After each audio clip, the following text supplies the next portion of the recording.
पाकिस्तान कर्जों के पहाड़ तले दब गया। इत्तेहादी हुकूमत की पहले 6 माह में कर्जे और वाजिबात 8,904 अरब रुपए बढ़ गए। स्टेट बैंक ऑफ पाकिस्तान ने सितंबर 2022 तक कर्जों की तफसीलात जारी कर दी। मजीद जानते हैं डॉन न्यूज़ के नुमाइंदे ताहिर शिरानी से। ताहिर, बताइएगा क्या तफसीलात हैं? कर्जों का पहाड़ मजीद कितना ऊंचा होता चला गया?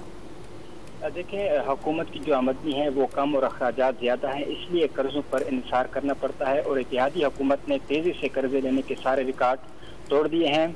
इससे कबल पीटीआई की हुकूमत ने अपने आखिरी 9 माह के दौरान कर्ज़ों और वाजिबात में 5,717 अरब रुपए का इजाफा किया था, लेकिन मौजूदा हुकूमत ने इब्तदाई 6 माह में उससे भी ज़्यादा इजाफा किया है, यानी 8,904 अरब रुपए कर्जे और वाजिबात बढ़ गए हैं, जिसके बाद मुल्क पर जो कर्जे और वाजिबात हैं वो रिकॉर्ड 62,466 अरब रुपए पर पहुंच गए हैं।